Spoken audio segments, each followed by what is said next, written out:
Welcome back to Digital Devil Saga. Last time we obtained the red key from that chest and made our way through a big underwater puzzle, and now it's time to get snorkeling again as we head back to confront, sadly, Lupa of the Wolves. Okay, we got 2 level ups out of that.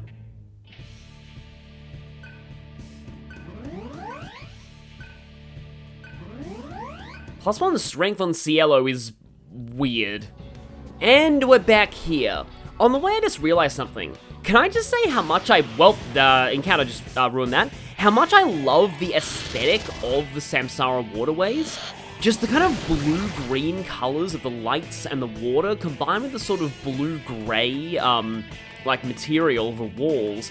It kind of gives this almost ghostly feel to the place. Okay, could that please give me death? Not quite. I'm very close to death on Gail, but there will be a large karma terminal before the end of this place. It is a member of the Brutes. His jugular is torn open. We won't really see that, though. Yeah, the sequel it's right there. I couldn't have timed that up better if I tried. The sequel does actually show some more blood when it comes to NPC corpses. So just be aware of that. Definitely doesn't get as graphic as actually showing, like, say, gaping holes where the throat should be, though. So close. Oh, also, I'm really close on Ice Master. I think I will get those before the boss fight. This Karma Terminal will let you teleport back to, either Samsara Tunnels 1 or 2. Teleporting back to 1, I believe, will put us pretty close to a red wall. But I'm going to get that red wall later. It is a field hunt, so that might be useful AP before the boss fight. But I do personally want to fight the boss first and then worry about all that, because I want to take care of all the red walls at once, just to make it more convenient for people following along.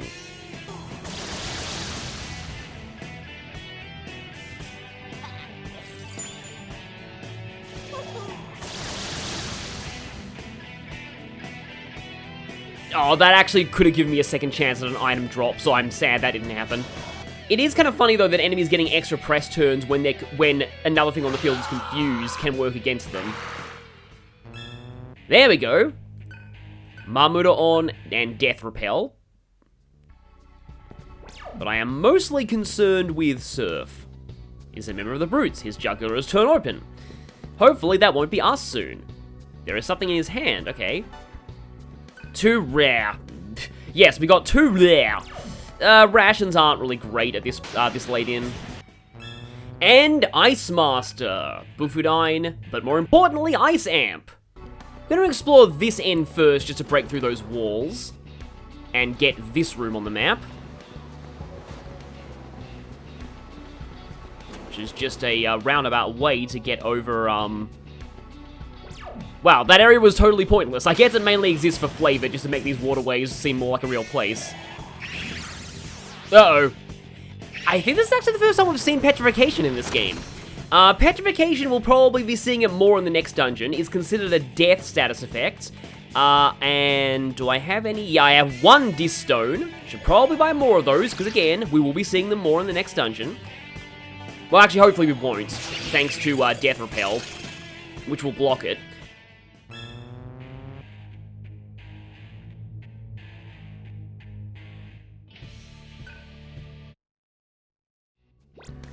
And petrified characters will be instantly killed by physical, gun, force, or stone skills. I know that was the case with force in the Devil Survivor games. Those are essentially turn-based tactical RPGs by Atlas with the demon system. But it's interesting that it also applies to Earth in this one. And I only know this thanks to the Jack Frost quizzes in Digital Devil Saga 2. They actually explain quite a lot about the game mechanics. Okay, so this path behind the blue wall leads to some more downward stairs.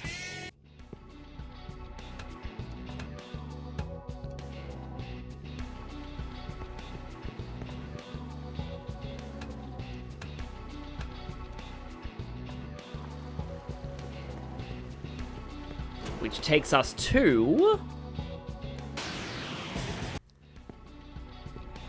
a gold chest. And it's just a cell. Well, I mean, this was just a blue wall. So let's see what's behind the yellow wall.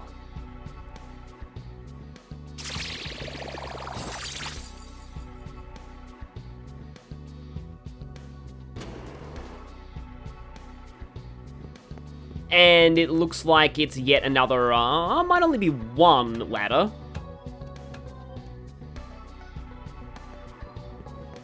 Around this corner. And actually, yes, it is more ladders. Probably a lot more ladders. There's the downside of trying to convey a sense of verticality here. I know that you are climbing out of, like, the sewers here. I failed to escape from the enemy. This whole gimmick is escaping. But yeah, that is the downside of this. It can be a little tedious to traverse. I just realized, though, there is kind of a reason why this place has a ghostly atmosphere, and that's because the water is made of dead people. The rain is literally the ghosts of people who've been killed in the junkyard and are being reincarnated.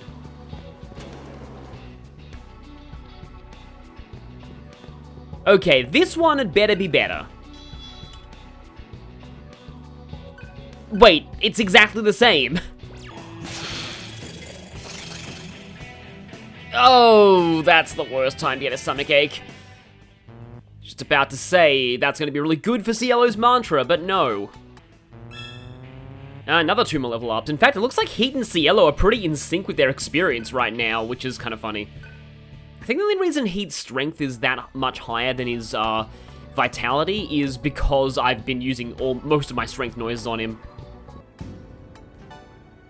Well, since Gail is now the Master of Death, he can start working on the lower end of this, because you need to master both of the tracks to unlock Debilitate.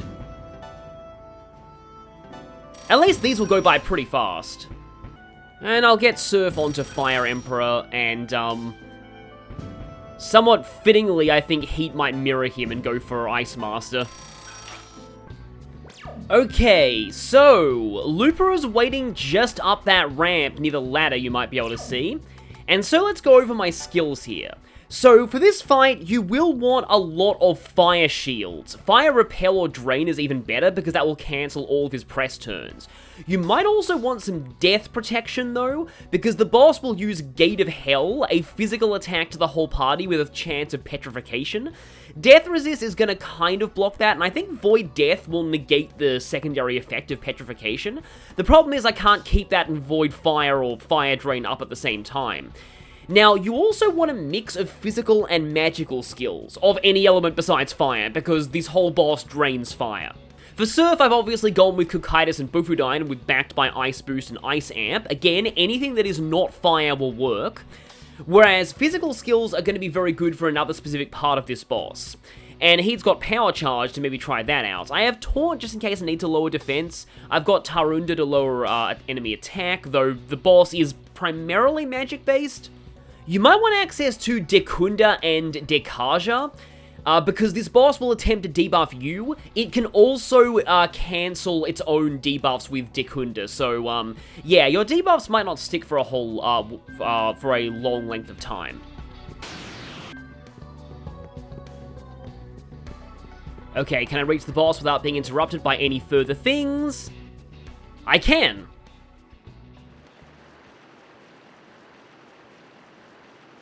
This must be it.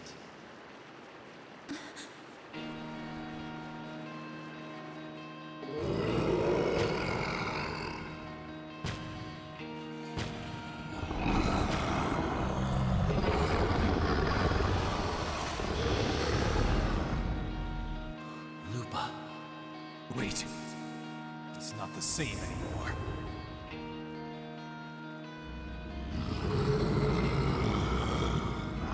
Janana. It's just like Janana.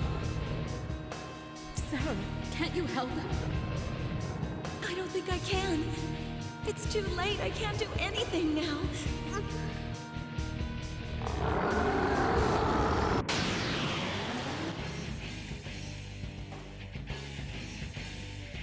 So here we have Cerberus right, Cerberus center, and Cerberus left. technically they're considered different demons, and each one has a press turn, so getting rid of the heads will will get rid of his press turns. Cerberus Center is the main one, and as the one that has the most HP.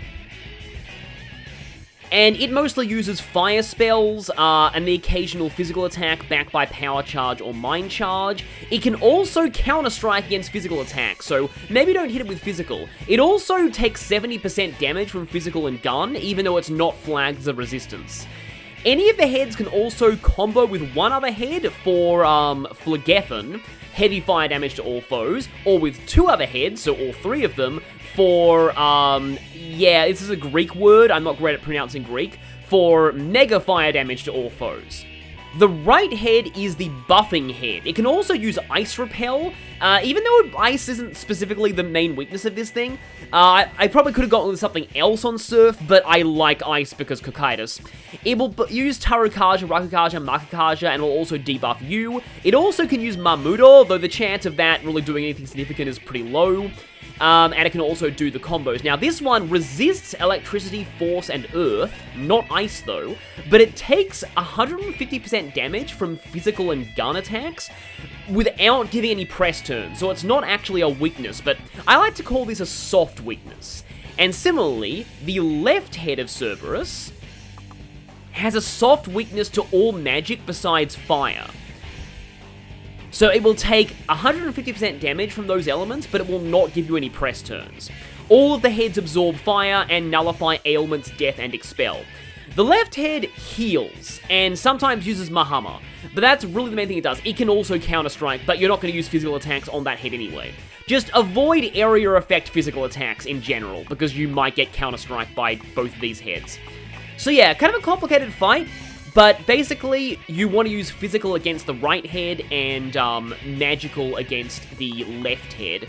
Or use Cocytus to hit everything at once. In fact, I'm actually going to go ahead and try for Cocytus right off the bat, because it's not like he's used Void Ice yet. Yeah, you'll notice that that this head took a lot more damage from that. Meanwhile, I'll show the effects of physical attacks later, but for now I'm going to go ahead and Power Charge Heat for a strong physical hit. I haven't actually really shown Power Charge in a boss fight yet. And Gail. Okay. Instead of avoiding death, I'm going to actually switch over to Surf, and I'm going to go for Fire Drain. Okay, he's gone for the Ice Repel. Guess he really didn't like that Cocytus. And that's Rend. It looks fiery, but it's actually physical. And yeah, there's the healing going. Now, a lot of people like to kill off the buff head first, rather than the healing, even though, like, logic dictates you go for the healing head first. But it kind of just depends on your style. Overall, yeah, having everything get buffed is probably more dangerous than having things get healed, but you do want to deal with the healing head. Now, one problem, though, is that once you deal with both of the heads, the middle head is going to go a little berserk, and that's when he starts using Gate of Hell. So you might want to time things out so that the center and left heads die at the same time, which also means taking out the right head first is pretty good. So, right, what? Oh, Dakaja's my only combo, okay. But, in fact, okay, how about this, just thinking about how I can, because I really want to get a good taunt, to get a good power charge hit off. I do have Dakaja rocks, though, okay, so I can actually taunt with Surf, because I don't really want its physical attacks buff very much, obviously, but now I can cleave this specific skull. Yeah, that's good damage, and you can Dakaja Stone the attack buff away. Or Dakaja Rock. And it's called Stones in other games. I think it's even called Stone in Nocturne. And yeah, there's the buff head going off.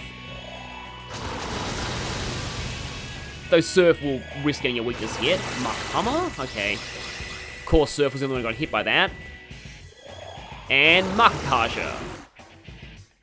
But there was no Ice Drain that time, so I can afford to go for... Maybe this time I'll actually just Bufu Die in this head specifically.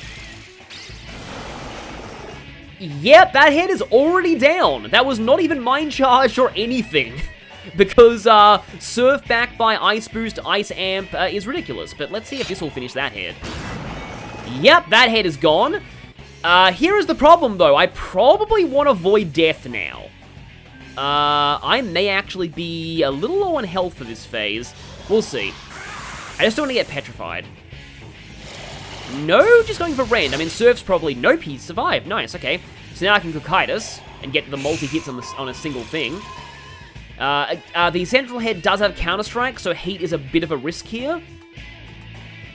I guess Heat can actually use his turn to use up an item.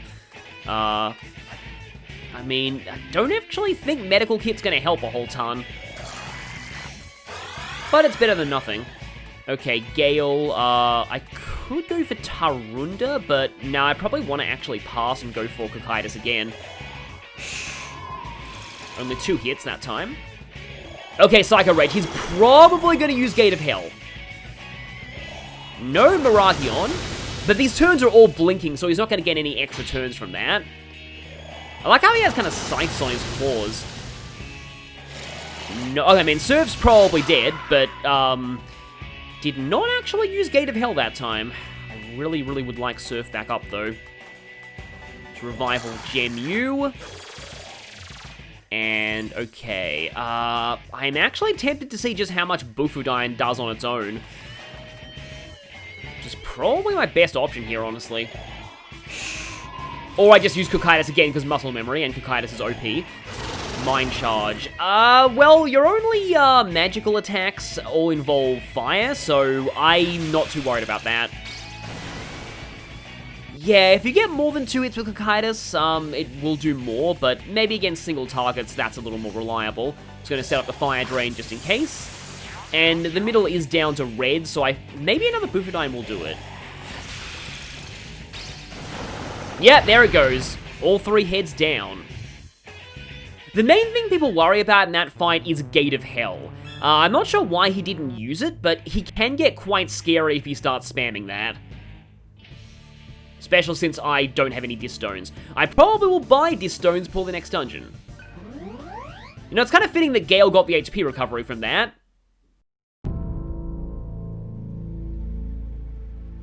You can't fight the hunger forever.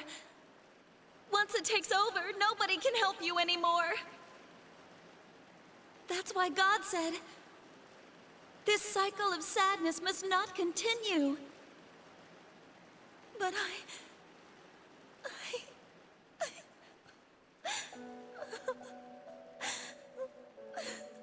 Please, devour me. Lupa, what shall I tell your child? Tell him to become a man of honor. He'll be carrying an olive leaf. Your honor does not die with you. I will find your son.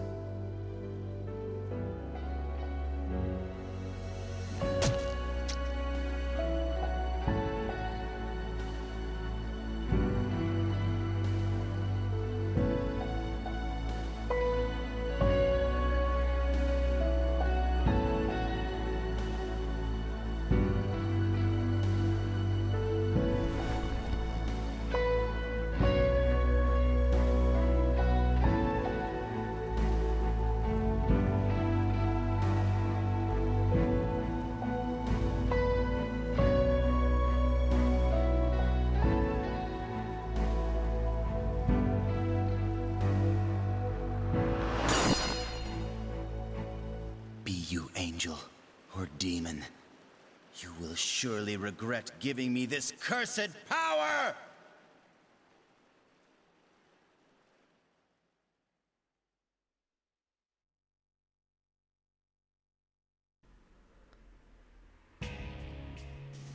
And so, at last, Gail comprehends.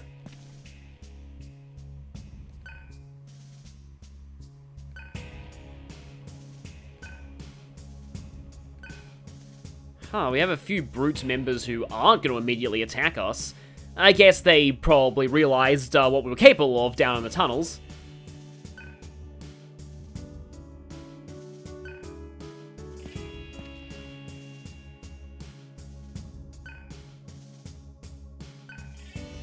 And Gail is getting pretty defiant right now. It's impressive.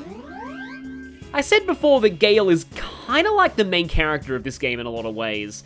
I still find it a little hard to believe that he wasn't in the original draft of the story, because he is very important. Of course, if that monologue had gone to Surf, it might have been a little more powerful. So, the main theme of this game, the song that Sarah sings, is called Pray, and the title screen theme of this game is called The Never-Ending Rain.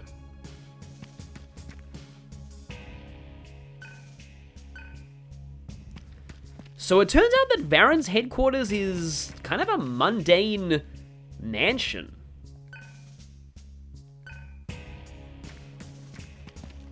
But it's been surrounded by military wire. There's a very heavy military theme to this place. We also do have a large karma terminal and a vendor here, though, thankfully. The music here is also interesting because according to an interview with Shoji Meguro, the composer, this drum beat is meant to represent the Colonel. However, we've arrived at the vendor just on time to get ourselves a massive payday with these cells.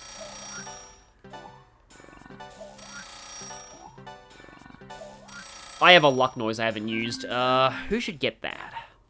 I don't know, maybe Surf?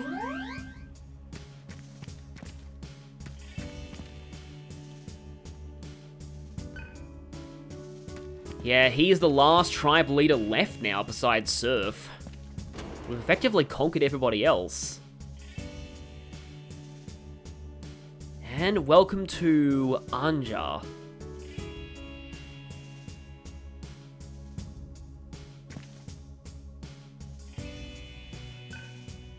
Okay. Yeah, people are starting to say some weird stuff now. Also, look at that taunting chest there. We won't actually be able to grab that for a while. Looks like it's made of digital images. Well, doesn't everything in this world look like it's made of digital images? I mean, you know, it's a game, right? But I mean, the lack of children was a plot point. And that was just, we just thought that was a feature of the genre. Ajna is named after the third eye chakra that can also represent command and authority. Very fitting for a military commander like Varen.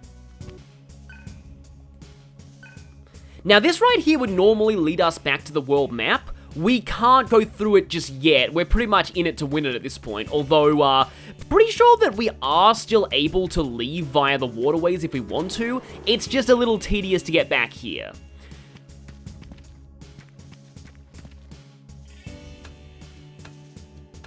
So maybe I'll deal with the red walls after going through the Brute's base. It'll also not break up the main story.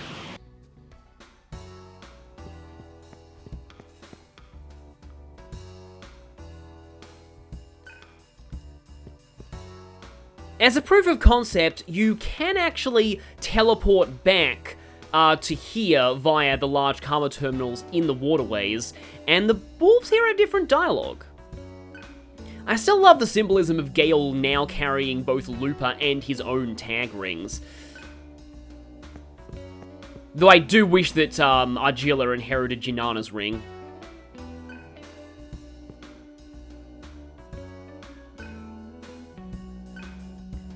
A lot of people joke that it took Lupa to awaken Gail rather than the memories of that woman that you've seen frequently throughout the game, but I still feel like Gail was like, he was the one who took the longest.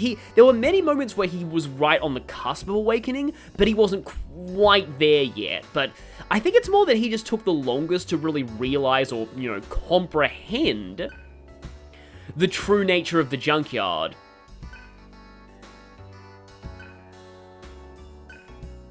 Especially now that all this stuff about children and parents is coming out, I think that was the real thing that pushed Gail over the edge.